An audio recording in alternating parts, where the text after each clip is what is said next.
Are you chasing likes, followers, and the latest design trends, but still struggling to make real money as a freelance web designer? If so, you might be falling into the same trap I fell in my early career. So today I want to share how learning to delay gratification completely transformed my business and my income. Stick around because this one shift could be the game changer you need.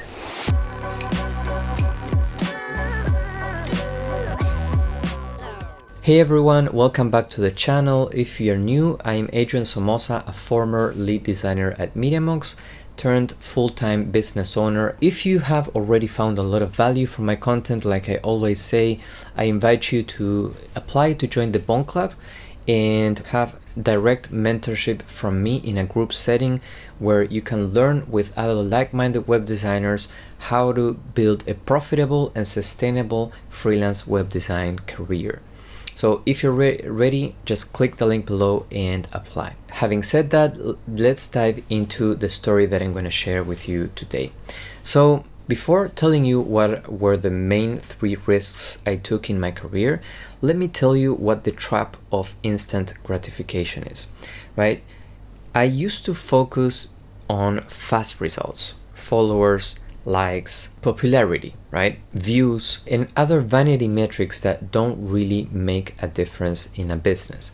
I gained 13,000 followers on Dribbble. I built a solid YouTube audience, and I got featured in major design publications. But I felt like I was growing, but my income didn't reflect those efforts. You know what I mean? Now, I remember that I used to tell myself, right? The time will come when I'm gonna be able to capitalize all of these efforts. Just wait, have patience, right? Now, 7 years went by where I was working at agencies and I was still charging around $12 an hour, okay? 7 years of charging $12 an hour. I postponed starting my business because I thought that I needed to master design first.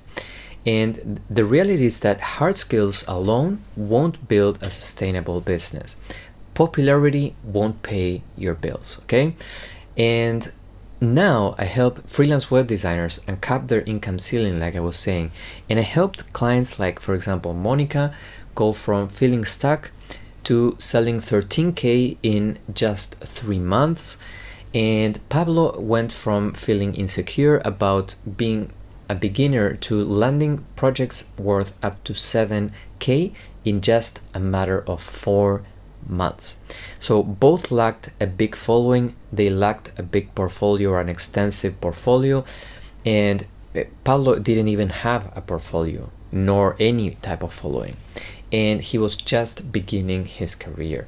So that's living proof that what's good for the ego is bad for the pockets, aka getting likes and followers won't pay the bills. So let me tell you a little bit of my story and the 3 risks that I took, the major decisions that I made in my career. Family to me has always been my main motor, right? And while I was a lead at MediaMonks, I got into a relationship with my now wife, and we started to talk about marriage, and we set a date to marry, okay? So when we set a date to marry, I was like 6 months away from getting married, and I finally decided to quit my full-time job and quit my comfort zone, right? I was really scared that I would, lose my income, right? My steady flow of income coming from my full-time job, even though it was very low at the time. For a senior or a lead, right? Someone who is an expert at something, right? Charging $12 an hour is ridiculous. But to me, that security of, I knew next month I was gonna get my salary in my bank. That gave me a sense of security, even though I could have been laid off, even though I was getting paid very low. So quitting my comfort zone took a lot of risk, and I had to overcome a lot of fears. Ask my wife if you don't believe me, right? She lived the struggles in my mind firsthand. Now, I took a contract role at an agency in Los Angeles, in LA, and I tripled my income in just a month, right? 7 years charging 12 an hour, and in a month I went from 12 an hour to charging 40 an hour, okay? Now, that contract role I took was part-time, so the other half of my time I could spend it building BONT, building my business. So that was the first risky decision that I took, right? Stepping out of my comfort zone, stepping out of the security of a paycheck, and leaving my 9 to 5 to follow the dream of building my business and working half the time on being a contractual freelance web designer. The second risk I took was when Apple reached out to me with an art director role that would 10x my income. Okay, now it sounded like a no-brainer, right? When I first got the opportunity and started to think about it seriously, but in reality, it didn't really align with our goals as a family, with my bigger goal of building a business on my own terms, having financial peace, being close to my wife and kids and my loved ones, and just having a good, tranquil lifestyle. Now, after long talks with my wife, we made the difficult but strategic decision to say no.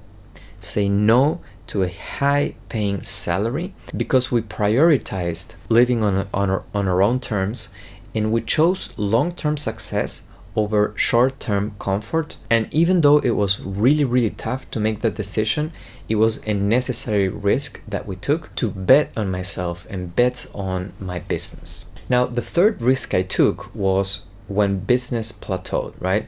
I couldn't scale past a certain income level. It was a very low income level, so it wouldn't allow us to go full time yet because I wouldn't be able to cover all the costs of our family month by month. So to get unstuck, I had to get outside guidance. So I invested nearly 70% of our savings into a high-level business mentorship program that helped me to get guidance on how to build a sustainable and profitable business doing what I loved, which was coaching freelance web designers. Now, at the time, we were saving to build our dream home. Bear that in mind. We were saving to build our dream home as a family, and the investment was 10% of our house budget and nearly 70% of our total savings. Okay, so it was a significant amount of money, but we took the risk because I again betted on myself and my business. My wife, of course, believed in me, and I wouldn't be here if it wasn't for her support and the confidence that she gave me along these very difficult decisions, and how she supported these decisions and trusted me blindly, I would say, because we had never gone through an experience like this before, neither of us, right? So she really trusted me with all her heart, and I honestly appreciate that a lot from her. I chose really well who to marry, but that's another story.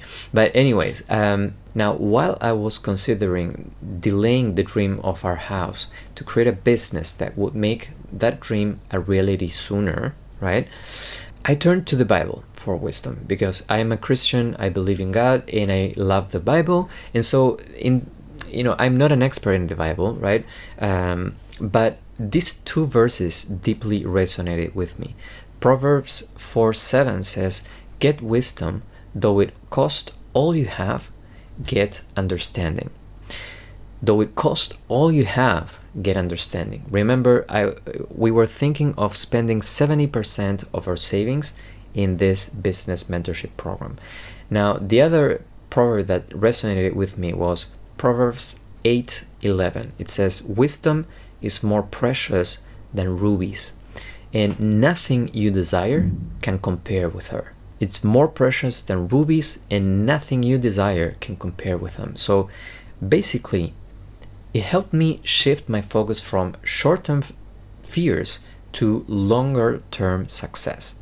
trusting that investing in wisdom leads to greater rewards. Now, the result was that the investment paid off within 6 months, and my business has been thriving, and it helped us fast track our goal of building our dream home by many years.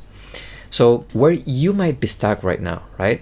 Many designers fall into the same instant gratification trap I did, chasing new design techniques and tools, staying in their comfort zone, and avoiding uncomfortable tasks like sales and marketing. So ask yourself, where do you need to delay gratification, and what short-term sacrifices can you make to unlock long-term success? And to conclude, right, people tend to look at success stories and think that, they happened overnight, but what they don't see is the years of effort, the risks that were taken, and the price that had to be paid. The truth is that becoming more than just average requires sacrifices that most are not willing to make. If you're not willing to risk the unusual, you will have to settle for the ordinary. So if you're like me, you're probably pushing yourself just to see what you're capable of. I think life is too short to live at half your potential. I love trees because they don't grow half as much as they could, right? You never see a tree that went halfway, right? Trees just grow as much as they can. And that's how I strive to live my life. Growing as much as I can, maximizing the potential that God put in me, and being a good steward of everything that He has given me. Now, by the way, money has never been the main motivator for me. The freedom it provides is what truly matters to me. So being able to give my family a financially peaceful life and help others who are in need, starting with those closest to me and expanding outward. That to me is true success. So long-term success in freelancing isn't about jumping on the latest techniques or trends.